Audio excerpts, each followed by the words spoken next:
everything everyone does is driven by like deeper emotional things. Like, so what's on the news right now? It's Putin invading Ukraine. And it's so obvious, I think, to everyone, but it's for sure obvious to me, that Putin is kind of like, he has some insecurity that probably goes back to when he was a child.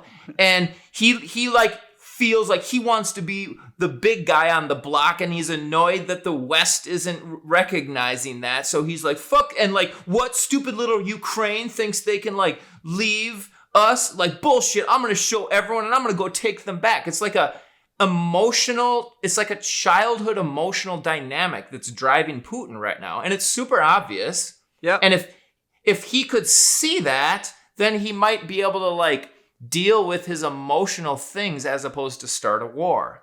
So that's a dramatic example, but like everything is like that. And what I've been more interested in, especially during COVID, but really since Trump started, is how the left and the right, they just are like, they both treat each other like the other person is like the enemy and is like completely stupid idiots. They both treat each other that same way. Yeah. And it's very similar to couples therapy when you have a couple come in and they just treat each other like they're idiots.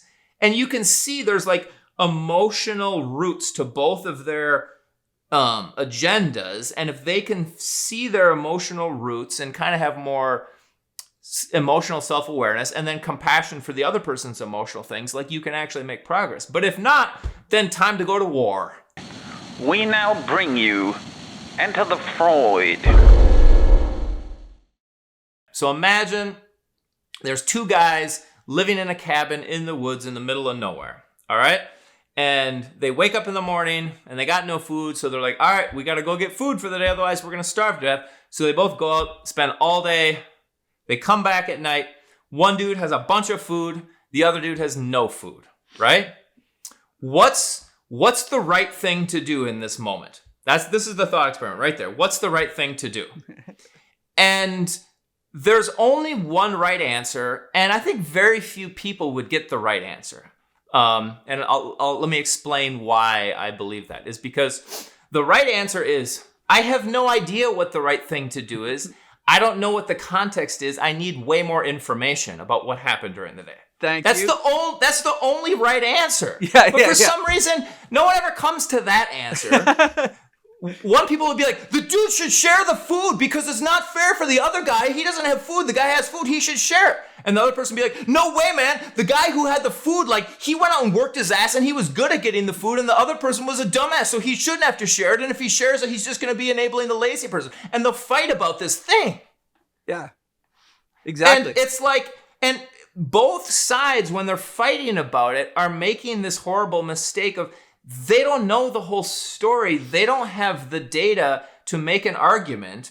Okay, so in psychology, we call my thought experiment, what we call that in psychology is a projective test. Yep. Where you give someone an ambiguous thing and you ask them, what do you think this is? And then they come up with what they think it is. And what they think it is not an accurate portrayal of what it is. What they think it is an accurate portrayal of their own internal emotional dynamics. So when I say, should the guy share the food or not? If a person is like, yes, he definitely needs to share. What we know right there is that person has some sort of emotional agenda around sharing.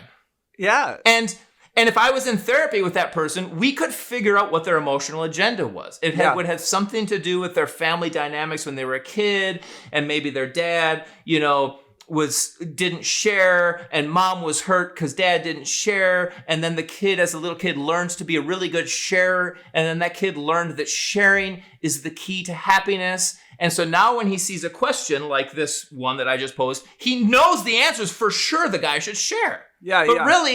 But he's not able to see the whole story. All he sees is his mom being sad that dad didn't share. And so his whole worldview is clouded by his early emotional things. And then the same thing goes for both sides. They assume that they know the right answer.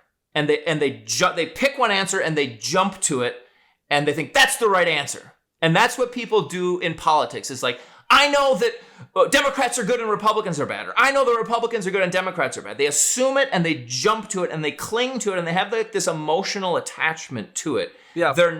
We humans by and large are not able, I mean, some of us are, but 90+% I think aren't able to kind of like sit back and be like, I don't know which is the best thing for Jimmy. I don't know if the guy should share food or not.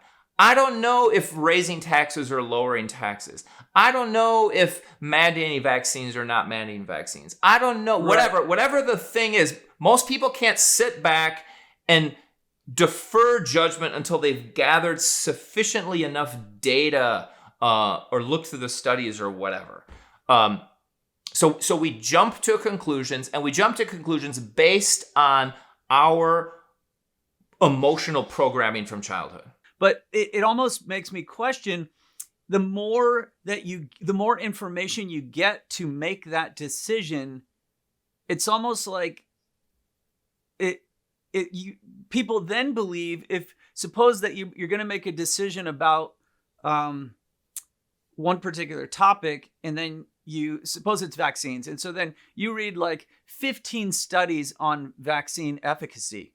And so then you feel that you're a really informed person, but then are you still just now using the information to then back up this potential situation that you're about to describe?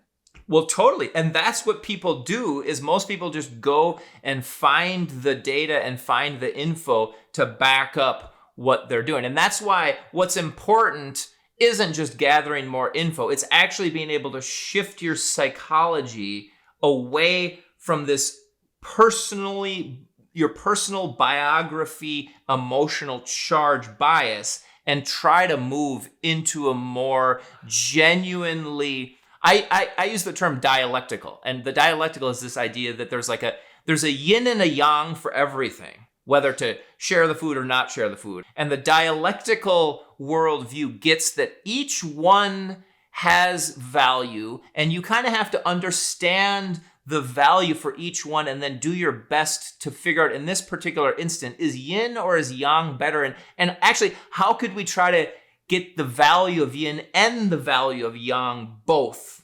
And so that, I call it this dialectical approach. That's the approach we need, as opposed to the partisan approach. Okay. And my evolutionary thing is I'm trying to describe in our primitive psychology why we want to do the partisan thing rather than the dialectical thing. So here's my theory, is that for millions of years, life evolved, and I think evolution rewarded clear decisions and quick action.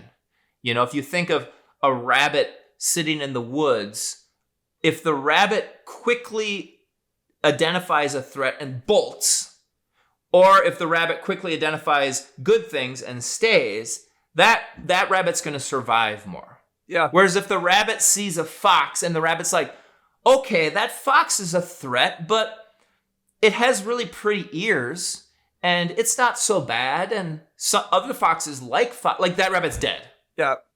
And so this more patient, dialectical thinking, I don't think is helpful for rabbits surviving. And my hunch is it's not even helpful for most, I was going to say it's maybe not helpful for early human tribal survival, but it probably is. Within the tribe, it probably is helpful. But still, to some degree, if there's a snake in the village, kill it. If there's an antelope out there, go kill it and eat it. If there's an enemy tribe there, either run the fuck away or go kill them. Like a more black and white thinking was probably evolutionarily advantageous. Okay. Probably for most of our evolutionary history, I'm guessing. Yep. And then slowly over time, as we're trying to get together in bigger and bigger groups and shit gets more and more complicated, I think that this black and white thinking is getting less and less evolutionary advantageous. And so I sort of think it's an evolutionary challenge that we're trying to move out of our black and white thinking fight or flight survival brain and move more into what I'm calling dialectical thinking, where we can more calmly really try to feel out both sides of every issue.